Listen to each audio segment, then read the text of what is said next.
is Animal Teams by Rachel Main. Okay, and as we mentioned yesterday, that we would that animals, different animals help each other. But yesterday our story was about fish and how a school of fish help each other. They remember that the word school here is a group of fish that swim together. How can a school of fish help each other? They protect each other from danger. They scare away big fish because the big fish can see the school as one huge fish. They can also search for food together, and they eat together also for protection. So that was yesterday we learned how a school of fish help each other. Today we'll be reading about different animals and how they help each other, not only fish. Okay, so let's start reading Animal Teams by Rachel Mann. On page 38, can a small bird help a big giraffe? Can a shrimp help a fish? Yes, they can. Okay, these may seem like odd friends, but many animals work together in teams. These animals help each other in lots of ways. Let's find out how. So the story begins by asking you, can a small bird, help a tall giraffe? Can a shrimp help a fish? Yes, remember that we said that different animals help each other. When we first started yesterday's lesson or in the video, before we even talked about the story, I showed you a picture of a small bird and a hippo. And the small bird was sitting on the hippo's face near his nose. Okay, and I explained to you how the small bird can help the hippo and how the hippo helped the bird.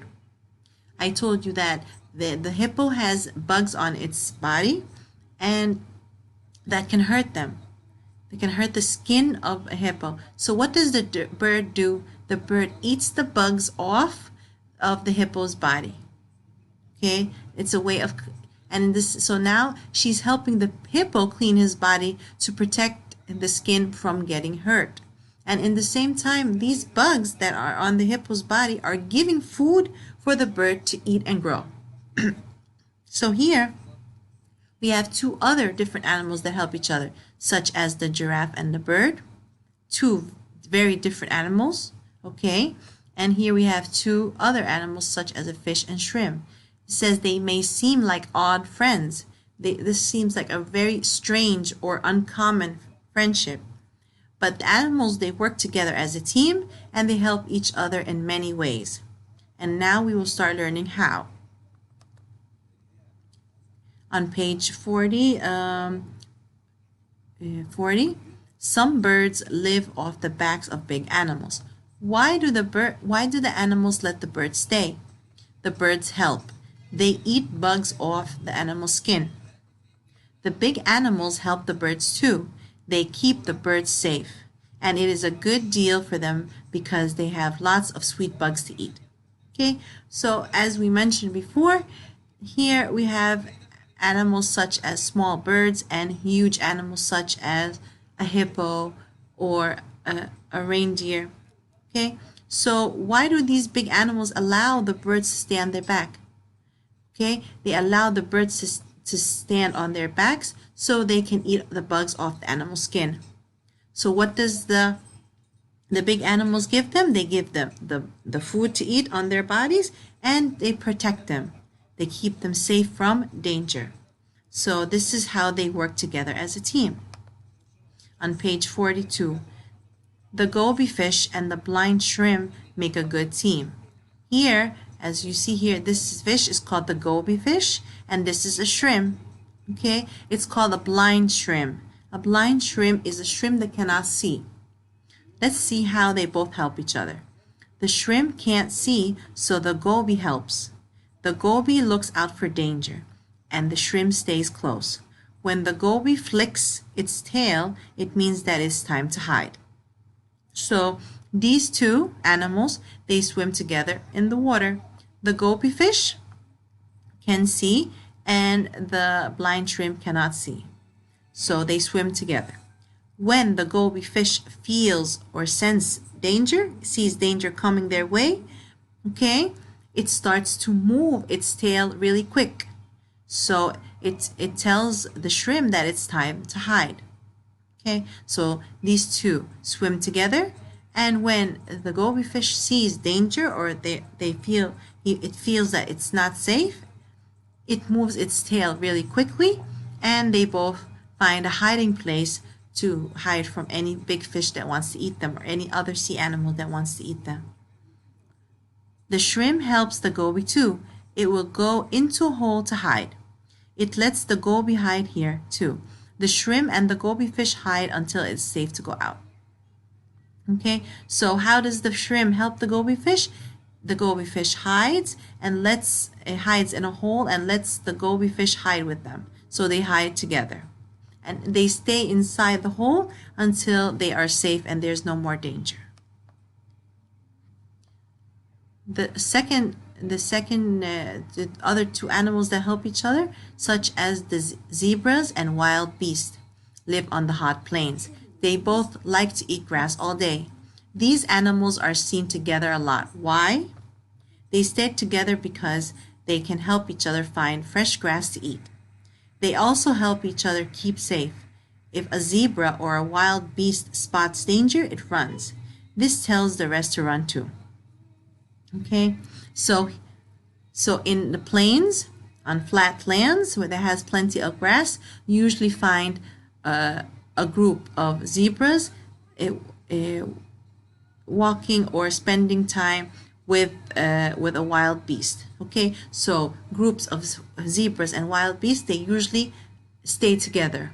Why? Because they both like to eat grass. So they eat grass together, and as soon as one of them feels danger, they start to run.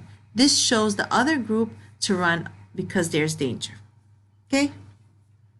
So they keep each other safe and they eat together. This is another way of that. This is another team and how they protect each other. All right, page 46. Many fish want to eat the little clownfish. It needs a safe home, so it lives in a sea anemone. The clownfish is safe because most fish stay away. Why? The sea anemone stings, but the clownfish cannot feel its sting. Okay, so as you see here, this plant is called anemone.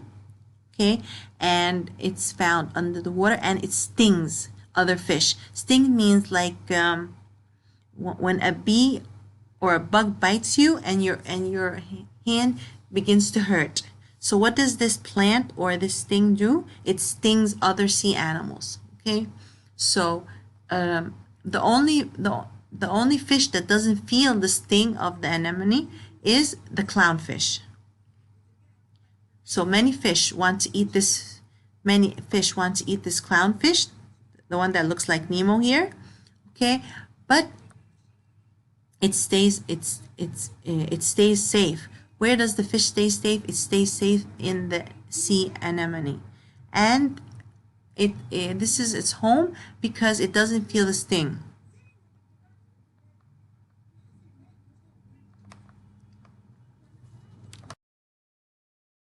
Okay, I'm sorry. So as we said, the fish and the sea anemone are work together. Okay, so the sea anemone looks like a plant, but it's actually a kind of animal. Okay, so what does because many fish want to eat the clownfish. The clownfish hides inside the anemone as a home. Okay, the sea anemone stings other fish, but the clownfish, it doesn't feel. The clownfish is the only fish that doesn't feel the sting, so it can go inside of it and hide. So the clownfish helps its partner too. How does this fish help the sea anemone? It swims in and out, in and out. It chases away big fish that could hurt its pals. Okay, so the clownfish hides inside the anemone, okay, because it does not feel the sting or it has the sting of the the anemone like the other fish. So how does this clownfish help the sea anemone? The clownfish keeps swimming inside and out, inside out. It keeps going inside and out. So this causes the other fish to go away, okay, which can hurt or tear up the sea anemone. So this is another way of how other animals help each other. Okay, the anemone provides a home for the fish, and the clownfish keeps all the big fish away, so it doesn't hurt the sea anemone because it keeps swimming in and out. So it makes all the other fish go away. Here we have another team. A caterpillar needs to be safe so that it can grow. Who will help? Ants will. Ants see the caterpillar and takes it to a safe place. Why do ants do this? Okay, so the other two animals that help each other are ants and a caterpillar. As we all know that a caterpillar is like a worm that later transforms into a butterfly. Okay, so a caterpillar needs to stay in a safe place so it can grow. So what does the ant do? It carries the caterpillar and takes it to a safe place. The caterpillar has a sweet liquid on its skin. The ants like the taste. Soon the caterpillar will be a pretty blue butterfly. Okay, so the ants take the caterpillar and puts it in a safe place so the caterpillar can grow. And how does the caterpillar help the ants? The skin of the caterpillar has a sweet liquid. Okay, has something sweet which the ants like. So I guess it eats it. Okay, or sucks it from the caterpillar because it tastes good to them. Page 50, when a little cleaner fish wants to eat, it looks for a bigger fish to eat. It looks for a bigger fish to clean. Why? It gets a free meal when it cleans. A cleaner fish eats the pest off of other fish. Okay, so a cleaner fish is a fish that cleans other big fish. So when it's hungry, it looks for a fish to clean. Why? Because some fish have some pests. A pest is like an insect. So what does the cleaner fish do? It goes to another fish and starts to feed off the pest found on the fish. Okay, so the big fish wants to be clean. They line up and wait for the cleaner fish to get to them. Okay, so here we have two different types of fish that help each other. Here we have a big fish, like the red one that you see here or the orange one.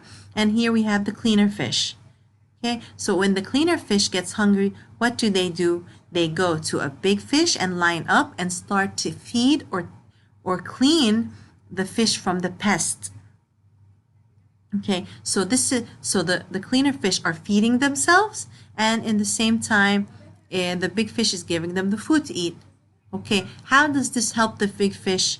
The big fish is cleaned from all the pests on its body. Okay, here is one of the examples that we saw before. One is big and one is small, but the two are a team. When the animals team up, they do what is best for both of them. Here, this bird or this stork is standing on the rhino, and it's eating the bugs off its back. Okay, so if we go back and talk about what was the story about, the story was about how animals work together or work in teams to help each other. Of course, we've read many examples today in the story. Okay, like for example, the first example was the small birds and the deer. Okay, this is an example. What detail can we say or mention? We can say that the birds eat the bugs off the body of big animals, and the big animals keep them safe. Another detail would be the blind shrimp and the goby. The blind shrimp and the goby make a team because the goby, when the goby feels danger, it makes a signal or it moves its tail, and they both hide together to stay away from danger. Okay, how does the shrimp help it? It finds a hole to hide and lets the goby fish hide with him. Okay, here we have two other teams.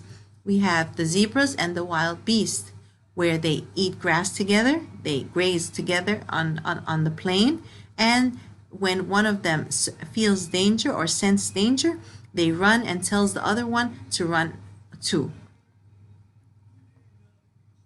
Okay, so here we also talked about the clownfish and the anemone and how they protect the clownfish from other big fish, and also the clownfish protects the anemone by going in and out to keep all the big fish away. Here we have another example of the caterpillar and the ants, and how the ants take the caterpillar to a safe place, and the ants like the sweet liquid on the caterpillar's skin. Here we have the cleaner fish and the big fish. The cleaner fish cleans the big fish from the pest, and the big fish is giving them food, and he's being clean in the same time. Okay, so this is what we just mentioned. So the main idea, what the story is mostly about, is animal teams work together and help each other. Okay, so the story is about how many animals work together as a team and help each other. Okay, and here it gave us three examples. One between the goby fish and the shrimp, and the shrimp lets the goby hide, and also the goby tells them that it's danger. Here the second example is about the zebra and the wild beast, how they eat together and warn each other for danger. The third example here is the ants and the caterpillar, how the ants carry the caterpillar to safety, and the caterpillar has a sweet liquid for the ants to eat. Of course, there are more details that we just mentioned, but the chart only wants you to write 3. Okay? If we talk about the genre of the story, we can say that the genre it's nonfiction. How do you know that this is nonfiction? Because it explains to us real details of how animals work together to help each other and stay safe. What else? There are pictures, real photos to show us how animals help each other. Okay, we also have some words that are darker than other in bold print. These are important words, which are like high frequency words. Okay, and that was all for today.